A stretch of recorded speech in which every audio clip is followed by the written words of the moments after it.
Hello everyone, I'm Bruffy1322 and this video is going to show the fastest cars released each year in terms of top speed as of the Arena War update. As always, the position counter is in the top left with the best lap time the vehicle achieved in the top right. And if you're interested in the performance of all vehicles in the game, check the playlist link in the description or the pinned comment alongside the lap time testing series. If you want to know more information about this testing, including the extent to which it's accurate and how useful it is for you personally, have a read of the full description as everything that you need is in there. And for the performance of any future vehicle editions, feel free to subscribe for new testing videos every Thursday and check out my Patreon or become a YouTube member if you'd like to support me and get testing results early. So here we are with the fastest cars released each year for GTA, and probably maybe a little bit of a surprise, maybe a lot of people already know this by now, but the Adder was never the quickest car in the game in terms of top speed. It was in terms of the supercars class. It had the highest top speed there, but the Z-Type was always quicker than it by 1.5 miles per hour pretty much, and the Z-Type would remain unbeaten until pretty much 2016 as the highest top speed car in the entire game. And back in the day it was quite difficult to tell people that the Adder wasn't the quickest car in the game, but yeah, the Z-Type always was, and it always had a higher top speed than what the Adder did, even back in 2013 as you saw.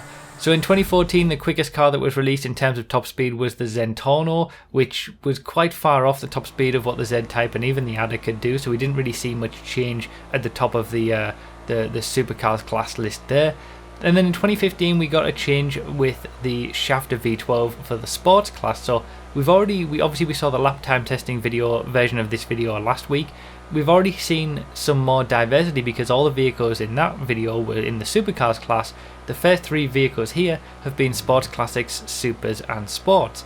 And the Schafter V12 did take the crown of the highest top speed for any sports car and would remain with that for a while.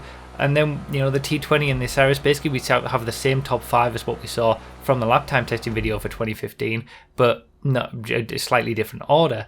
And that kind of goes to show that we didn't really have an awful lot to shout about in 2015.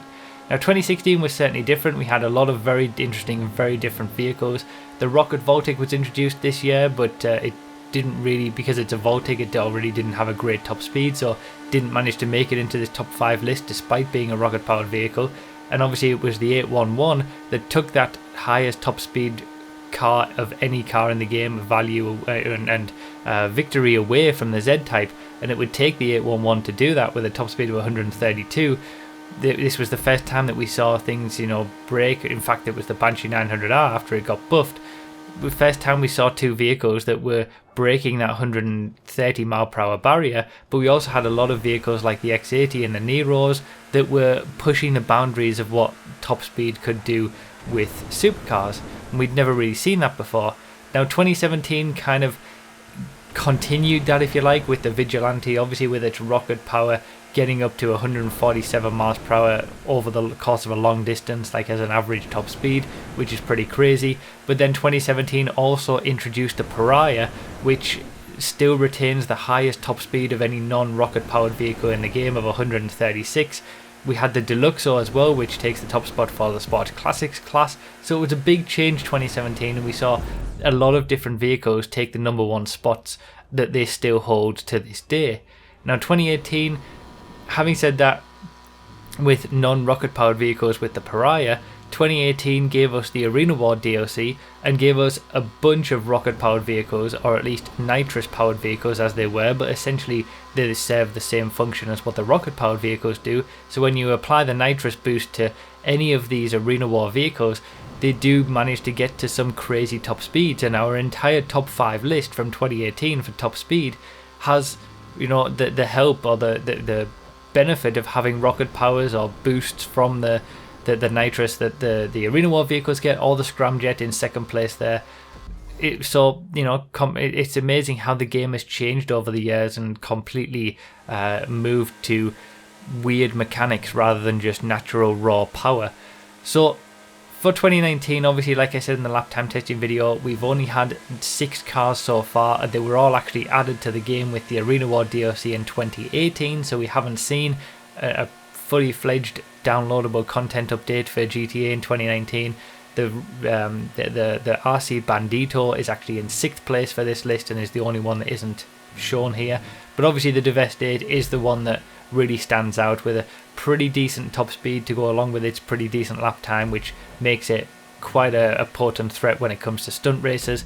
Obviously it does have advanced handling flags, but not as bad as what we've seen from previous vehicles. So when we're comparing the fastest from 2019 to the fastest from 2013, as we did for lap time, again, there's not an awful lot of a major difference, but it does just show sort of this used to be the ultimate best. You know, the Z-Type used to be the absolute highest top speed of any car in the game, and then over the course of all these years we've seen lots of different things that have kind of changed things up a little bit. You know, we never really thought we'd see anything go quicker than the Z-Type after having maybe 3 years of that constantly being at the top, and then things just changed in 2016 and we started to see the boundaries being pushed, let's say. But yeah, if nothing else you can take away from this video, you can be safe in the knowledge that the Adder has never been the quickest car in GTA, regardless of whether it's top speed, lap time, drag racing, whatever it is.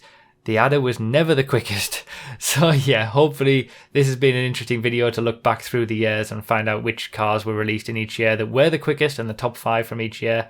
And it's amazing how the game has changed over the years. So that's pretty much it for this one. Remember to read the description for more info, comment with your thoughts, like the video if you enjoyed or found it helpful, subscribe for more, and consider supporting on Patreon or becoming a member on YouTube. Thank you all so much for watching, I really do appreciate it, and I'll see you next time.